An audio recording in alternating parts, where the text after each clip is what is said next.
आप सभी दर्शकों को बहुत बहुत नमस्कार। मेरा नाम है मुकेश माही। वार्ड नंबर 24 में पहुंच गए हैं और यहाँ पर भारतीय जनता पार्टी के हिसार लोकसभा के प्रत्याशी रंजीत सिंह चौटाला उनके समर्थन में एक जनसभा का आयोजन किया गया है।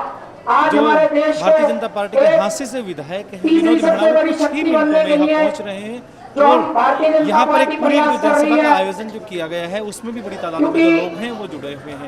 जैसा आपको पता है कि 23 मई के शाम 5 बजे जो प्रचार है वो थम जाएगा, जिसमें 48 घंटे से भी कम का जो एक समय बकाया है। तो इसलिए जो सभी जो पार्टियां हैं वो प्रचार में ज़्यादा से ज़्यादा जो अपना पूरा एक दमखम लगा रही है, क्योंकि 25 मई को चुनाव और 4 जून को जब नतीजे जब सामने आएंगे तो 29 उम्मीदवारों की किस्मत का जो फैसला है वो 4 जून को सामने आएगा।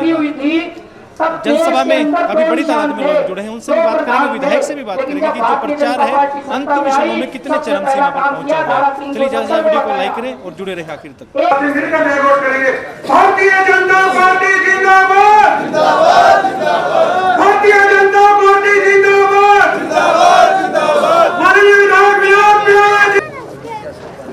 आज के इस कार्यक्रम का अध्यक्षता कर रहे बड़े भाई अनिल चावला जी और आज के इस कार्यक्रम के संयोजक पंकज कोचर जी, विक्टोर तागरा जी, प्रवीण वधवा जी, संजय बब्बर जी, पंकज मेहता जी और सभी साथी फूल मालाओं से पवन भूटानी जी विधायक जी का स्वागत करते हुए अभिनंदन करते हुए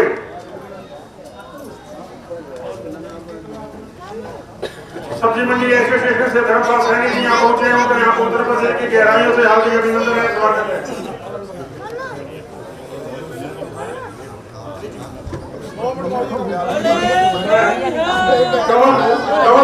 और सोमनाथ मेजा जी से निवेदन करूंगा कृपया आए और पगड़ी बनाकर विधायक जी का आएंगे और लोई उड़ाकर विधायक जी का स्वागत करें। विधायक जी का स्वागत करते हुए अभिनंदन करते हुए भाई विनोद भेड़ा जिंदाबाद, जिंदाबाद, जिंदाबाद। भाई विनोद भेड़ा जिंदाबाद, जिंदाबाद, जिंदाबाद। भारतीय जनता पार्टी जिंदाबाद, जिंदाबाद, जिंदाबाद। अशोक मिजरानी जी, जगदीश ठेकेदार और मदन पावा जी कृपया आए और लोई उड़ाकर विधायक जी का। आज वहां गोली चल गई, आज वहां फिरौती मांग ली, आज वहां फिरौती मांग ली। 2014 के बाद हांसी शहर में ही नहीं पूरे हरियाणा में कानून व्यवस्था सुदृढ़ हुई। आज हांसी में व्यापार बढ़ रहा है, उस समय व्यापारी पलायन कर रहे थे, छोड़ के जा रहे थे हांसी को। आज हांसी में प्रॉपर्टी की कीमत बढ़ रही है, आज हांसी में व्यापार बढ़ रहा है, आज हांसी में लोग रहना पसंद करते हैं। कई डॉक्टर छोड़ के चले गए हांसी को सिर्फ इसलिए कि यहां खतरा था, यहां गोलियां चलती थी। आज हांसी में लोग आके राजी हैं, आज हमारी प्रॉपर्टी की कीमत बढ़ रही। ये है कानून व्यवस्था। आज कानून व्यवस्था कितनी सुदृढ़ है। आज हम बड़े अमन चैन से रात के 12 बजे भी हमारी बहू बेटी अगर बाजार से निकलती है वो बिल्कुल बेखौफ निश्चिंत होकर निकलती है। विधायक विनोद भेड़ा जी के साथ जुड़ चुके हैं और गाड़ी चल रही है, गाड़ी के अंदर बैठे, क्योंकि ना जो प्रचार है उसके कुछ ही घंटे शेष हैं। विधायक जी से बात करेंगे कि जो प्रचार है वो कैसा चल रहा है। विधायक जी नमस्कार। नमस्कार मुकेश जी। जो प्रचार है वो बिल्कुल अपने अंतिम चरण पर आ चुका है। आज कौन कौन से गाँवों में आप अपील करके आए? मैं आज काफ़ी गाँवों में गया और जहाँ भी गया, जिस गांव में भी गया, बेतहाशा रिस्पॉन्स। एक तरफा लोग मोदी जी को प्रधानमंत्री बनाने के लिए जी, तीसरी बार प्रधानमंत्री बनाने के लिए आतुर हो रहे हैं और वो इंतजार कर रहे हैं कि कब 25 तारीख आए और हम कमल के बटन दबा करके मोदी जी के पक्ष में, भारतीय जनता पार्टी के पक्ष में मतदान करें और 400 का जो आंकड़ा है वो निश्चित तौर पे पार करें। आज वार्ड 24 में जो ये जनसभा थी, यहाँ भी लोगों का एक बड़ा, कई लोगों से मैंने बात की, उन्होंने कहा कि जो बिना खर्ची पर्ची है वो एक मेन कहीं ना कहीं टर्निंग पॉइंट रहा और रामलला का जो प्राण प्रतिष्ठा बीजेपी ने की उससे भी लोगों का काफ़ी जुड़ा हुआ। आप क्या मानते हैं? देखिए, इसमें कोई दो राय नहीं कि भारतीय जनता पार्टी ने जितने भी कार्य किए सब बेहतर कार्य किए। रामलला मंदिर जिसकी 500 साल से देश बाट जो रहा था, कभी किसी ने सपना ही नहीं सोचा था कि ये भगवान राम को घर मिलेगा और मोदी जी ने वो कर दिखाया जो किसी ने सोचा नहीं था। इसी तरह से अगर आप बिना खर्ची पर्चे की बात करते हैं तो आपको पता है कि किस तरह से नौकरियां लगती थी, खर्ची चलती थी, पर्ची चलती थी। उन सब बातों को बंद करके हमारे श्री मनोहर लाल जी ने एक बहुत नेक कार्य किया। योग्यता के अनुसार नौकरी देने पे डबल फायदा हुआ। एक तो बच्चे मेहनत करने लगे, आवारागर्दी छोड़ गए, सब जो बच्चे इधर उधर नशे की लत में घुसते जा रहे थे, उन बच्चों ने अब सिर्फ एक ध्येय बना लिया कि अगर, क्योंकि वो सोच रहे थे कि नौकरी तो मिलती ही नहीं, नौकरी या तो सिफारिश से मिलती है या पैसे से मिलती है, पैसा हमारे पास है नहीं, सिफारिश हमारी है नहीं, तो क्या करें, वो इधर उधर दूसरे कामों में फंस गए थे। अब उनको जब ये आभास हुआ कि नौकरी मिल सकती है, अगर हम पढ़ेंगे तो हमें नौकरी मिलेगी, तो उन्होंने आज देखिए एकेडमी में, किसी एकेडमी में चले जाइए, बहुत रश है बच्चों का, और बच्चे बड़े दिल लगा के मेहनत कर रहे हैं, और मेहनत के फलस्वरूप उनको नौकरियां मिल रही हैं। आज किसी शहर में चले जाएं, किसी वार्ड में चले जाएं, किसी गांव में चले जाएं, हर जगह इस बात का बोलबाला है। आज आपने स्टेज से भी 2-3 नाम आपने अनाउंस किए कि इनको भी नौकरियां मिली। हाँ, ये AMO लगा है, वो अभी इन्होंने बताया मेरे को कि यहाँ बिना खर्ची बिना पर्ची, आपको भी नहीं पता था? मेरे को भी नहीं पता था। अब इतनी नौकरियाँ, और बड़ी बड़ी नौकरियाँ, छोटी नौकरियाँ, बड़ी नौकरियाँ, बिना भेदभाव के, बिना इलाकावाद के, बिना जातिवाद के, बिना भाई भतीजावाद के, सबको नौकरियां लग रही हैं, और उस नौकरियां की वजह से लोग खुश भी हैं।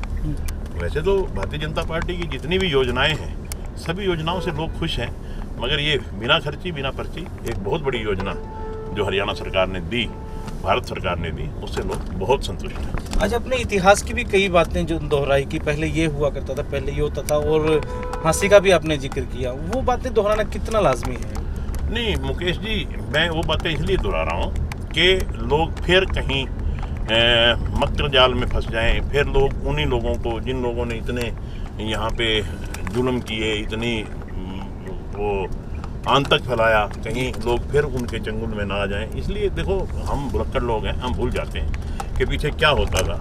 हम चिकनी चुपड़ी बातों में आकर के हम वोट का प्रयोग कर बैठते हैं, और 5 साल तक पछताना पड़ता है। इसलिए जब हम वोट की अपील करने जाते हैं तो पिछला भी याद दिलवाना होता है, पिछली सरकारों के काम भी याद दिलवाओ, अपनी जो 10 साल की सरकार है उसके भी काम याद दिलवाओ।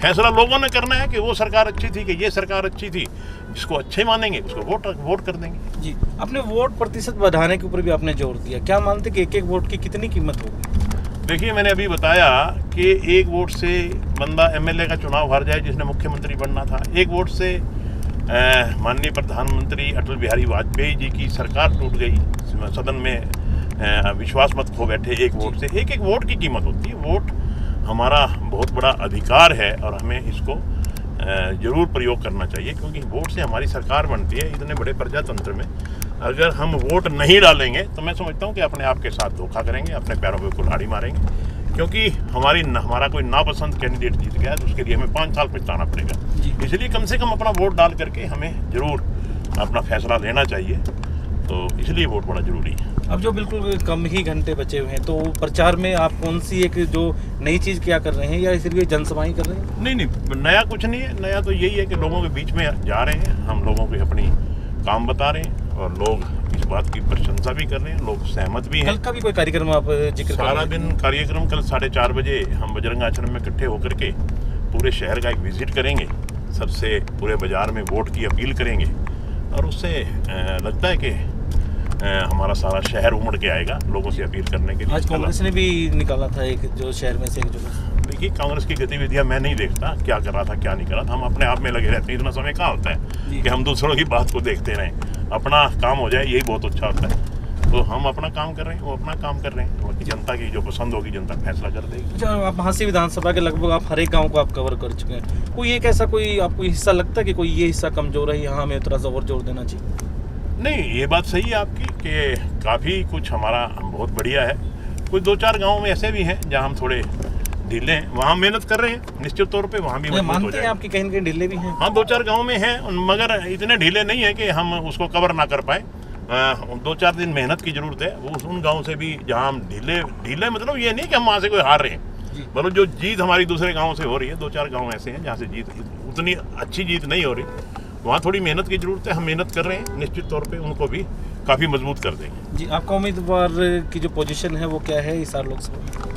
हमारे उम्मीदवार जीतेंगे, लाखों वोटों से जीतेंगे, इसमें कोई दो राय नहीं। इस उम्मीदवार की पोजीशन के बारे में तो सारी दुनिया ही कह रही है कि रणजीत सिंह जीतेंगे, और आप खुद भी मानेंगे कि जो रणजीत सिंह जीतेंगे। आप आज नहीं मानेंगे तो 4 तारीख को मान लेंगे। जी, पूरी जो अपनी विधानसभा है और लोकसभा के लोगों से भी अब क्या अपील करना चाहिए? मैं पूरी लोकसभा के लोगों से, विशेष तौर पे हाँसी विधानसभा का मैं नुमाइंदा हूँ, मैं हाँसी विधानसभा के लोगों से हाथ जोड़ के अपील करता हूँ कि अपने भविष्य के लिए, देश के उज्जवल भविष्य के लिए, देश की मजबूती के लिए हमें भारतीय जनता पार्टी को वोट करना चाहिए, क्योंकि नरेंद्र मोदी जी के नेतृत्व में देश ने अद्भुत तरक्की की है और निश्चित तौर पे अगर वो तीसरी बार प्रधानमंत्री बनेंगे तो भारत विश्व की तीसरी अर्थव्यवस्था बनेगा, भारत विकसित राष्ट्र बनेगा।